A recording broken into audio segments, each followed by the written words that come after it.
Hello and welcome to Star Wars Episode 5, The Empire Strikes Back, 11M1 Through the Window.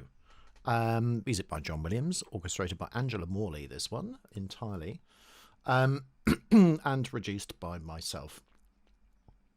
What an amazing cue. I've just finished watching and listening to Xanthi's fantastic episode on this, which is ESB 22 with Dan Golding, and it's superb. Just really interesting. 3.5 hours of absolute brilliance. So I loved that.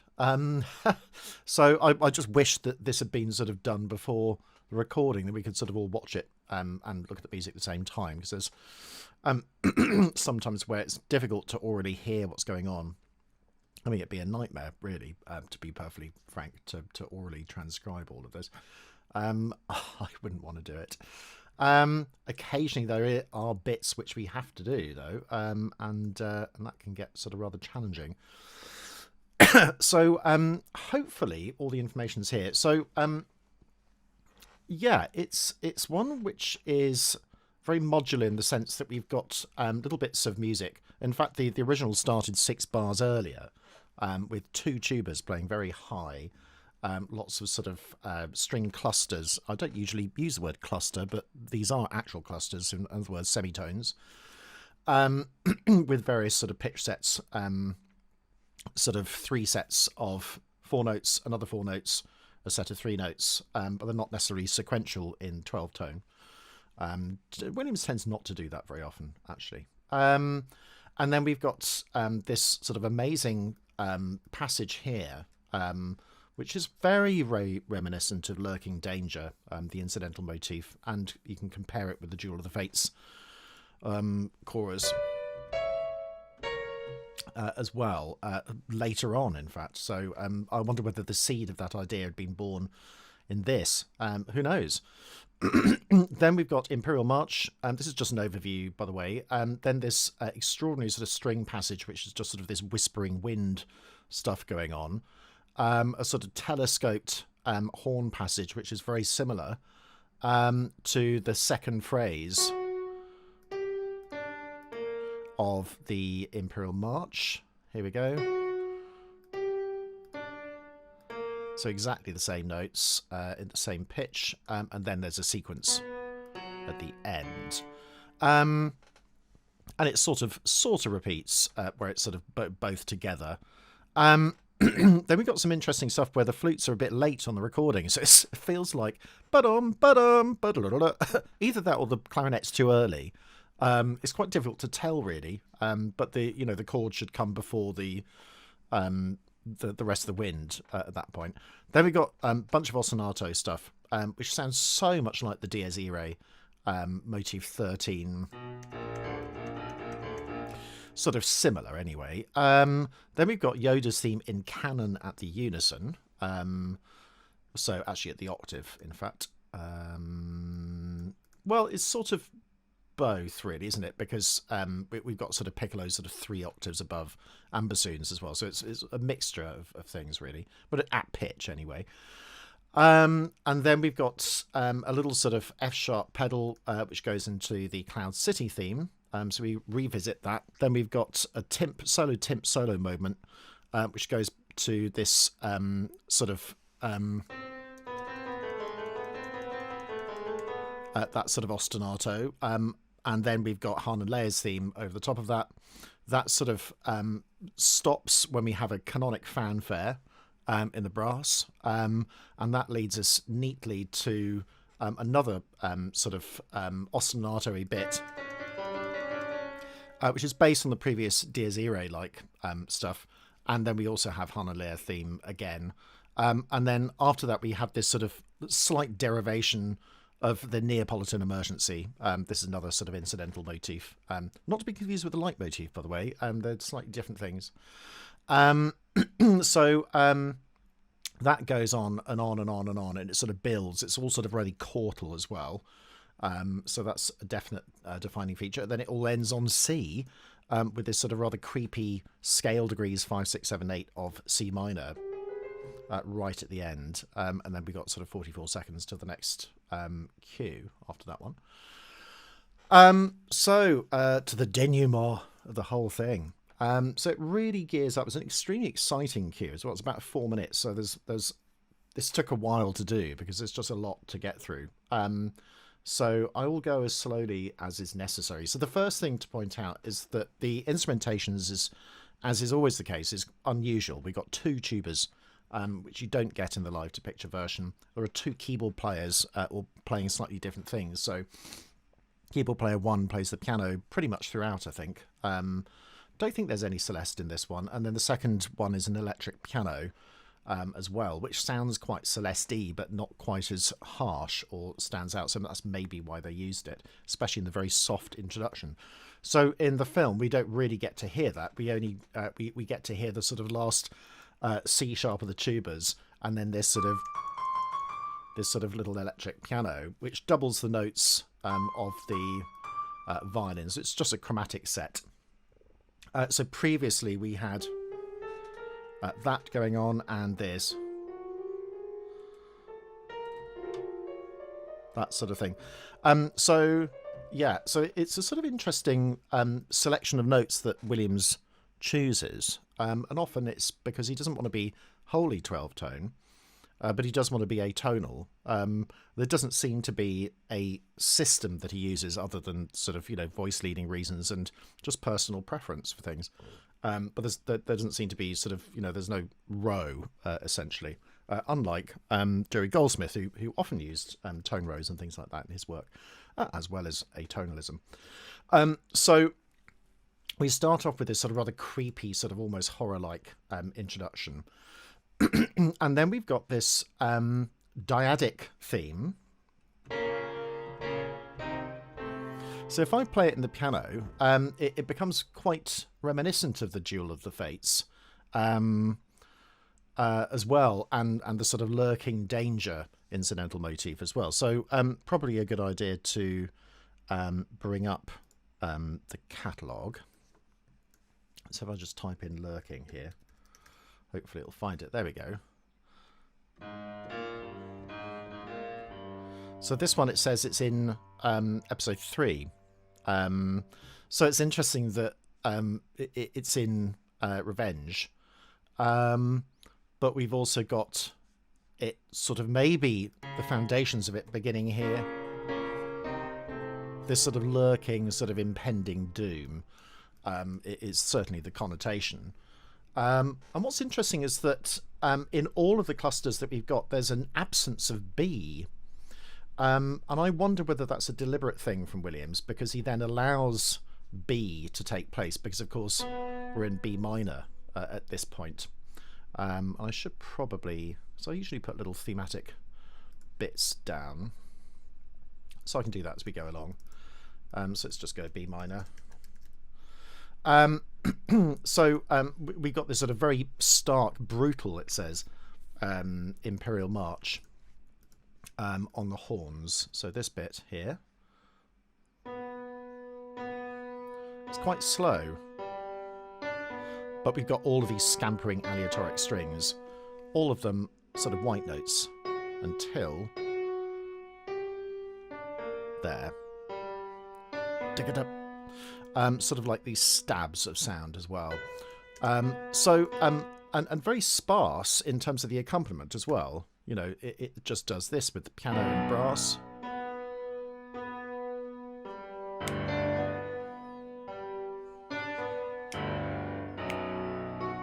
Interesting rhythmic, sort of very disjunct. Like that. So, rhythmic-wise, it's always interesting to see how Williams does these things. So on the beat, it's not on the beat. It's not on the beat, and it's not really not on the beat there because it's a semiquaver out at that point. Bam. He doesn't really emphasize it with percussion either. So the percussion is actually off the beat here with cymbals, and on weak parts of the beat, upbeats, upbeat. And then he's using side drum as well in this. So in terms of the notes that we got, so it's all sort of white note, sort of B Locrian, like that. And all different sort of, amounts of notes. So as the cellos, and they're sort of terraced. So you get the cellos, then the violas come in, then the violin twos, then the violin ones as well. So it really builds up. And we've also got these chimes as well, which correspond with the sort of target notes or the main melodic notes. Then we get a little bit of, after the first stab, we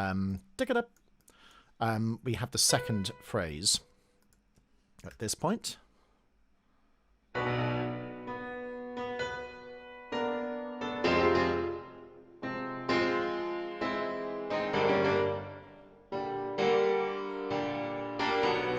Like that. So it's interesting how it's written so that the horns are joined by the first and second horn at this point, whereas before they weren't. There was just 4. But look how it's harmonised. So here, all single horns, unison, and then they divide here, which will be 2 to apart. And it's felt possibly that it's too low, so that's why it's not harmonised in this C. Otherwise, it does that. Well, we've already got the trombone, so there's no real necessity for it. So, interestingly enough, it's the third trombone. Whoops. That's doing the tune.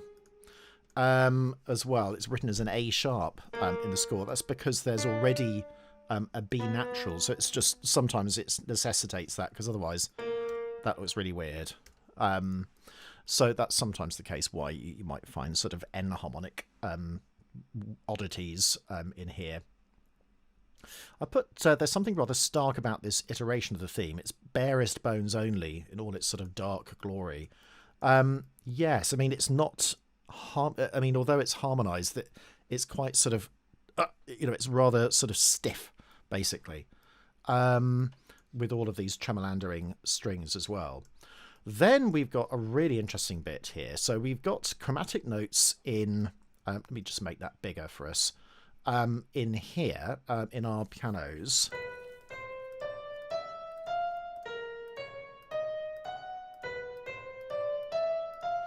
So it's sort of white note, black note time. Like that sort of thing. So that's going on. And then we've got an octatonic scale. Missing out the G sharp. Like that, because otherwise... like that, but there's just not enough pedals for that to happen. So interestingly enough,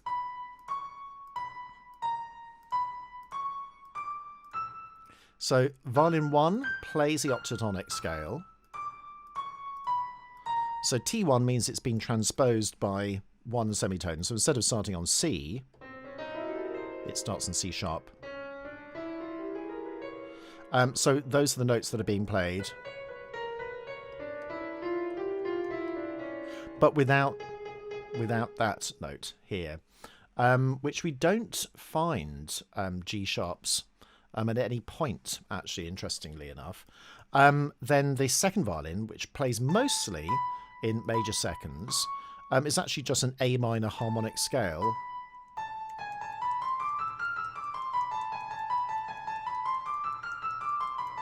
So we've got a combinatorial sense of 2 scales happening at the same time.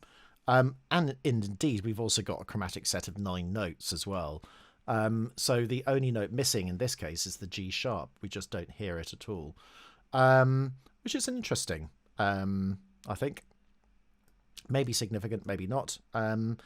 We hear it actually only in here, in the second violin. So maybe it's sort of filling in those notes at the same time that we have in that sort of octatonic sense. So it's a sort of almost an intensification of an octatonic scale with other notes. So like that. So you get this really weird sort of mush, basically, which is lovely, or mash. So an interesting sort of soup, a scalic soup. So that continues, and we've got these sort of little little bits of piccolo, E-flat clarinet as well, which is all based on little pairs of either major or minor seconds. So major second, another one, minor second, minor second, minor second, minor second. So little sort of pairs of notes at this point, just sort of scoping out what's going to happen. Then we've got a lovely sort of almost octatonic subset, like that, sort of E flat 7 with a sharp 4, but starting on the A. That sort of idea. We can hear that it's sort of rather octatonic. This is interesting because I always sort of thought, where's that from? But actually it's just a rhythmically augmented version of the bars 7 to 8 of this, which I think I've already shown you. At least the pitches anyway. It's not, obviously not the rhythm structure of it. So it shows that, Vader's sort of like opening out, basically. He's sort of now at this point, really sort of, it wasn't a play fight before, it's now getting serious. But of course he doesn't want to kill Luke, but Luke doesn't know that. He wants him to join to the dark side. So he's perhaps showing him his power to sort of humiliate him. So that, somehow he'll be turned. But he obviously hasn't met Luke, so he doesn't know. That's maybe the sort of thing that Anakin might have done. Can you show me this power? Well, he is. Not from a Jedi. So then we got these little trumpet solos. That happens quite a lot in Williams anyway. In fact, I've just been listening to Dracula. There's the exact same sort of trumpet fanfare in that as well. Lots of similarities. So then we've got horns and cellos, a rare form of blend.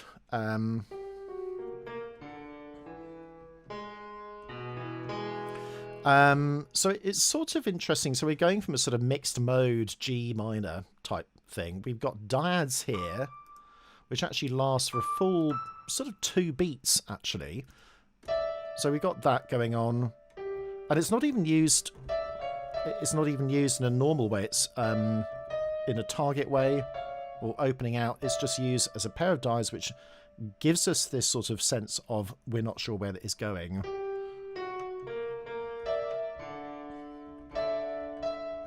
And then the E becomes a little pivot for that E chord, except that we've got C major over the top of it. So it's a C over E, which is a sort of hexatonic subset, really.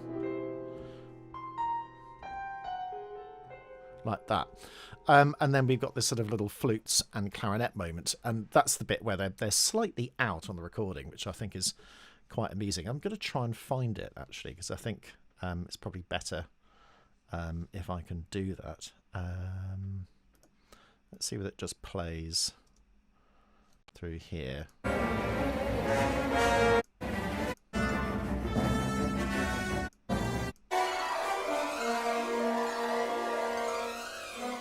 So coming up, let's listen to the flutes.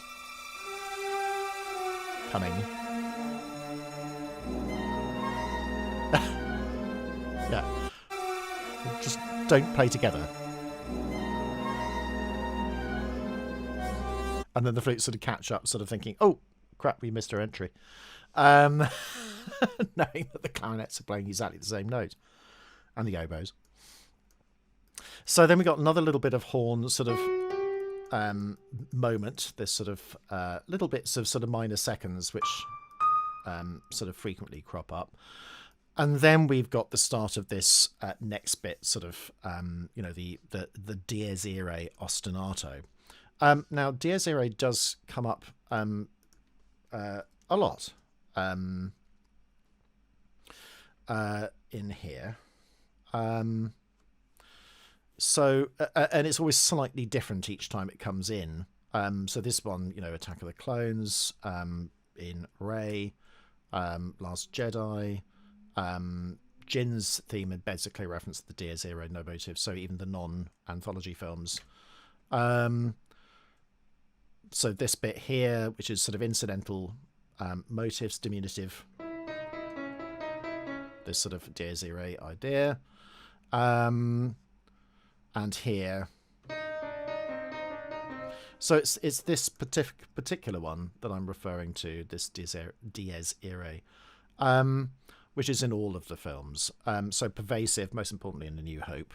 But of course, it can be used in an alternative sense.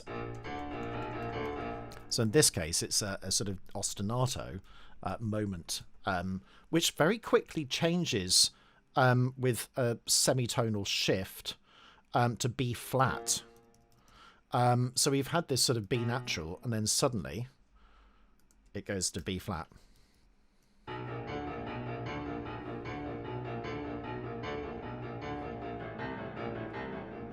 So that's the bit where we have.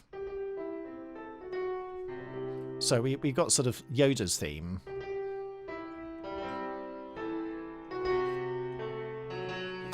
Also at Canon as well.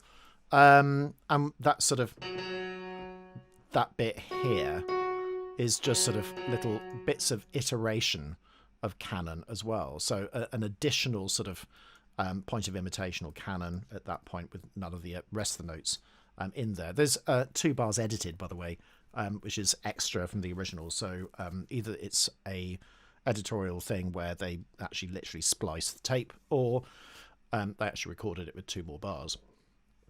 It could be to do with the extended edition, possibly.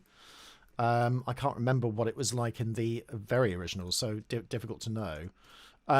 But basically, there's 2 extra bars at that point. So then we get the continuation of Yoda's theme. Amongst this weird... It's very discordant, and we've got this, so there's a sort of octatonic implication to it, and then we've got little bits of sort of diatonic C minor in the harp, which sort of appears as well, and then it continues as it now shifts to C bass chromatic ostinato. So there, or octatonic. So not quite, because there are 2 semitones in there together, which is not octatonic. So it sort of shifts really interestingly.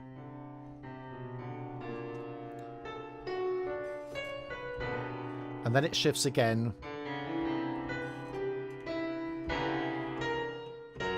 Like that. So interestingly that the canon changes to wait for the horns to catch up. So here.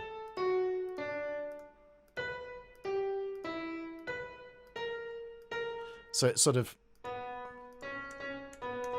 just waits on the B until the B's reached, and then they're back together. And at this time, we've got a sort of little F sharp pedal, which feels like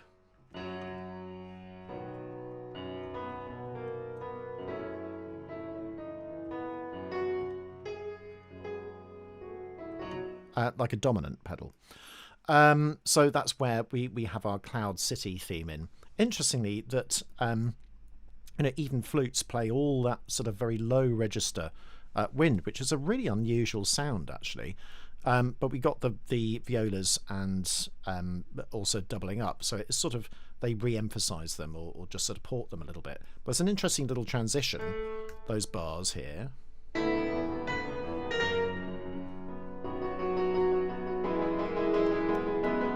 Yeah, and also that little sort of sense of timp at that point is really important. It just gives us this little sort of in to the new theme, because we've had this going on for quite a while, you know.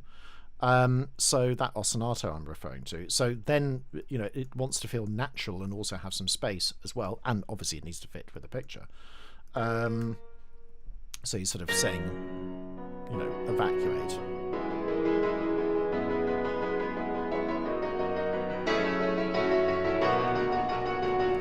So it's similar to what we had, but it's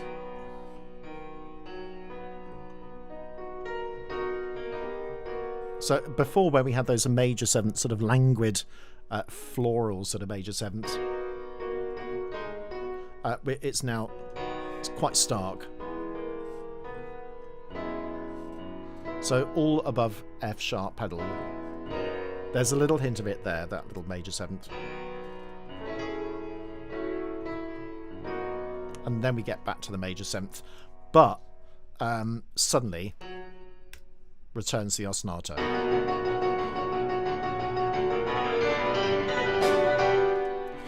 And a lovely transition at this point. So unison strings, but in semiquavers.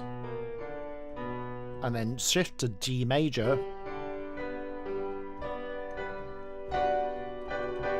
So we get that sense of B minor with a G. So sort of B minor with a flat 6 or B minor over G, whichever way you want to think of it. And then this important, lovely timp solo, which actually plicks out all the notes of B minor flat 6 as well. Then we got a little bit of figuration, which then leads to another ostinato, which is ambiguous because it doesn't sound like A minor, but it probably is. It's just that the emphasis is on the third note of the scale and the first note. The only thing I remember, it reminds me of a piece by Benjamin Britten called Hymn to St. Columba, which sort of...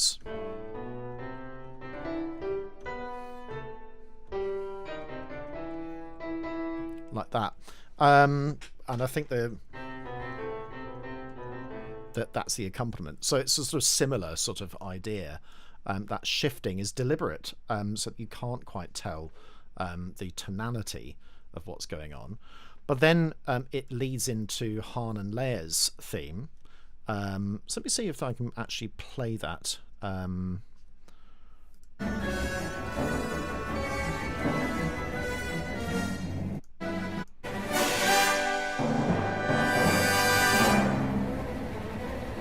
Here we go. A little bit of flourishes. And it's interesting because of these sort of little 5/3 shapes. So that now sort of takes over a little bit. That sort of chordal idea. So it's like a D flat, but with a sharp 4. It's just that there's no... it just doesn't have the third in it. But that's kind of the implication. And it then shifts as well. So because, you know, we're sort of implied F. Sorry. Stop it. It's just I have things selected. There we go. So so F's implied, then a sort of implied D flat. Except now it's above D flat. So actually sort of B flat minor. And then that continues.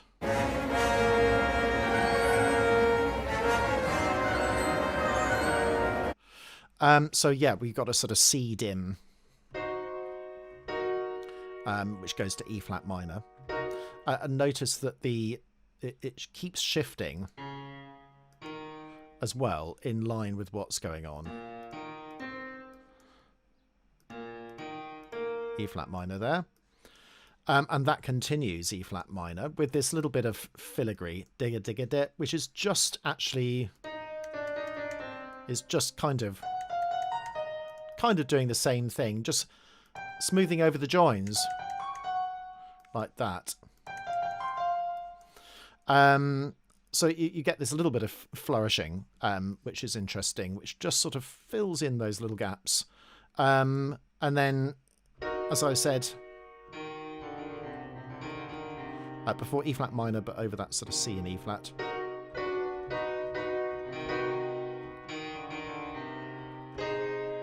So a lovely sort of shift there, which is a tone and a half, but it's a tertial shift, really. Neo-Riemannians would love that sort of idea.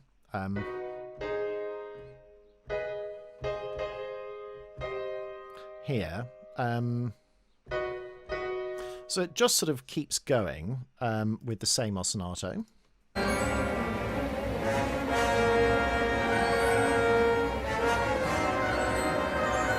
we're here.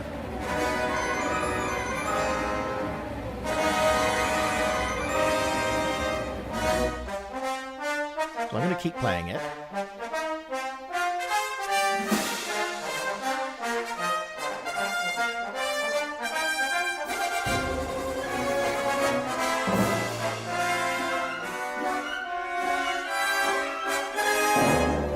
And then I'll just stop it there. So a lot going on. So yeah, this all sort of keeps going. It's amazing how much energy this sort of produces, because without it, it doesn't really work. Because it's just long notes.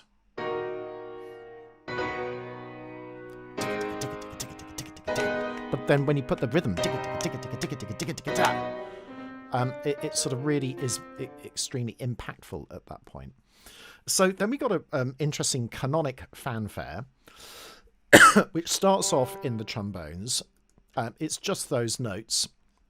So if you compare them with these ones, they're pretty much the same. Bum, ba-dum, bum, bum, bum, bum, bum, bum, bum. Now, interesting enough, they don't play that note, the trombones. It's actually omitted from the recording. I wonder whether it's something to do with changing trombone position at that point. So maybe that's in one position, but these notes are in the other position. So you don't keep, you know, otherwise it's sort of a strange, it would be rather awkward to play. Bum, ba, bum, bum, bum. Whereas the trumpets are fine because they just use a valve. So that's not too difficult. And it's all sort of, so quartal, quintal, quartal, quintal, secundal sort of thing, you know, sevenths and seconds the same. Another, so lots of perfect fourths. Then it shifts back another perfect fourth. And then it's sort of still just dunk, but more tertial right at the end. And then more secundal, more quartal, quintal. Then a quartal sequence, and then dyads to finish at the end.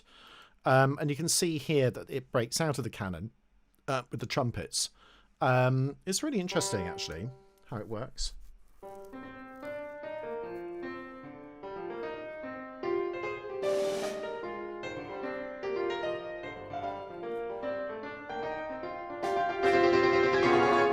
So in vertically, what have we got?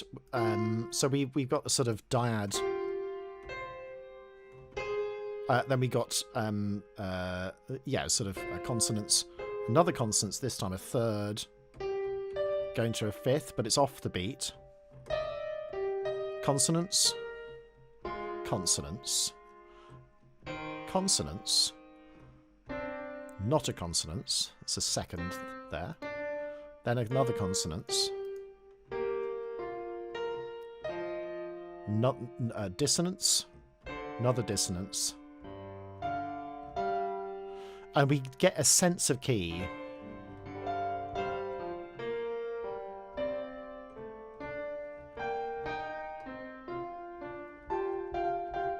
Yeah, sort of climbing up to consonants again. Really interesting. Then we got this sort of suspended chord. Like that, which is wonderful. That sort of that horn sort of breakout. Notice that the pizzicato is just helping the transient of the horns, the attack of the horns at that point. That'd be a good name for the second film, Attack of the Horns. And then we've got sort of D flat with a C flat in the bass. So more dyads at that point. So a sort of D flat major chord. More dyads, which then go to a triad. Unusual one. So C add 4 sort of thing, or suspended. And then B minor. Not B major. So here. And then we've got sort of G flat major 7, kind of amidst the third, possibly. sorry, D flat, then diminished. And then a sort of very traditional ending. But this time, which is sort of a jazz thing really, he's got a tritone substitution. So instead of the D, he has the A flat, but he's included the D as well. So it's a tritone substitution with the thing it's substituting. And he uses that a lot. So you could call it A flat with a sharp 4. Like that. And that's why I said Neapolitan. This sort of flat major chord too. But at the same time having the dominant. And then we've got the main theme, this sort of G Lydian, which has a pedal pretty much throughout until it changes. So this is the sort of very classic theme. But then we've got these chordal danger sort of chords as well, I suppose. Lydian because of the C sharps present.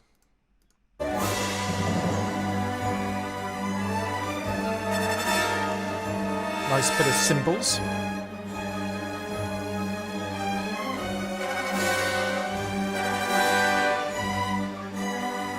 That's interesting. I keep thinking I'm hearing an F sharp, but it's not from there. It's actually from the violas, but it's really difficult to tell.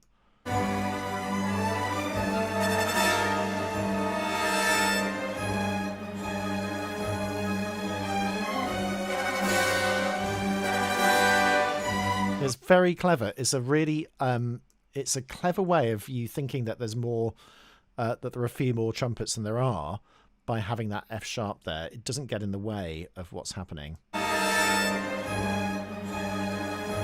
a lovely orchestration.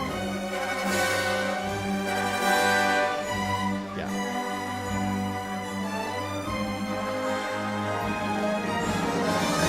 And now adding the trombones. Yeah, brilliant. And that sort of breakout. F minor 7.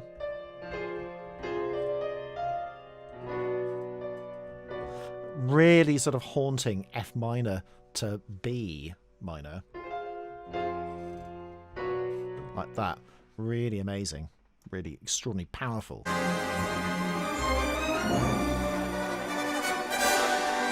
B minor with flat 6, a bit of filigree. So Neapolitan Emergency, kind of, with filigree. So now it's slightly different pedal, then back to G pedal. Still with the G pedal. With a 4. Lots of chordal.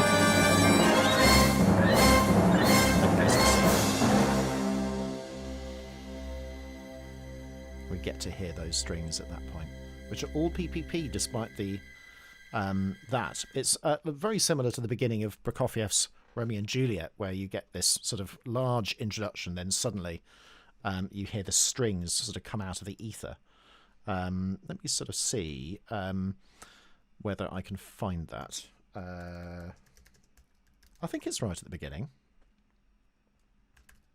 So this is Prokofiev's Romeo and Juliet, by the way. That's the suite. Let's see with it. Yes, it does start off with the same, exactly the same thing. So just have a look at the marking PPP, and then everything else is FF. It's a remarkable introduction, by the way. Let's just listen to it. So 1937 this was written. With this cascade.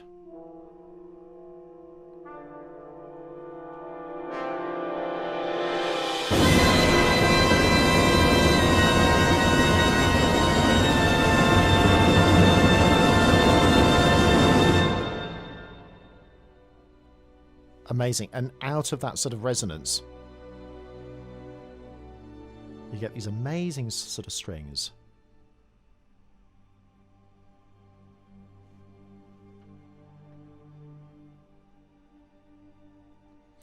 with beautiful sort of suspended harmony.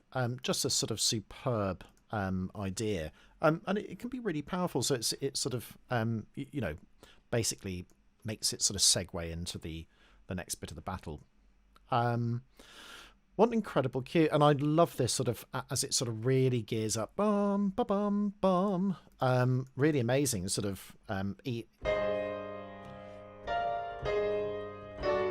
like that. So it's really A flat with a B flat, but it's because it's so I haven't written it. I've written a G minor 7 because it's almost really like that. We've also got some very strange things going on as well. So at that point, like that, but almost sort of going outwards. You don't really get to hear them. It's really, really weird. So I've kind of just ignored it really because it just overcomplicates things slightly. But basically you've got a sort of B minor and B flat major over G. So it's a 6Z19B basically. That sort of idea. And it gives it that sort of sense of urgency. The rest of it is pretty straightforward. So we've got almost sort of still D with the G in the bass, and then it changes here. It could also just simply be a mistake, of course. So it never goes to the right bass note. Like that, because we got a C in the bass at that point, still there, and then it keeps going, and then goes to the wrong note again.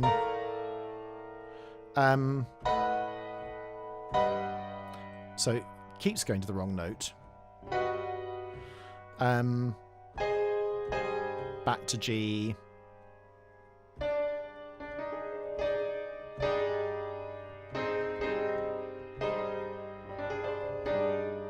So there's sort of A flat with a sharp 4, omitting the third.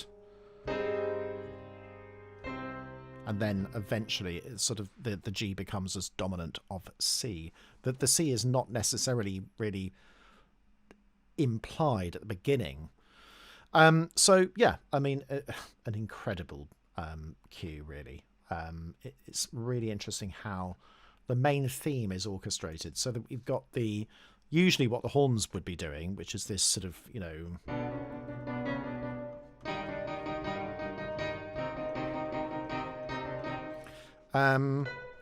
there, but because they're playing the tune with the violins, which is quite unusual having violins and the horn together in octaves. We've only got the violas doing the sort of the scampering, and this time we don't have sort of, you know, powered bass notes. It's just semi-breves instead of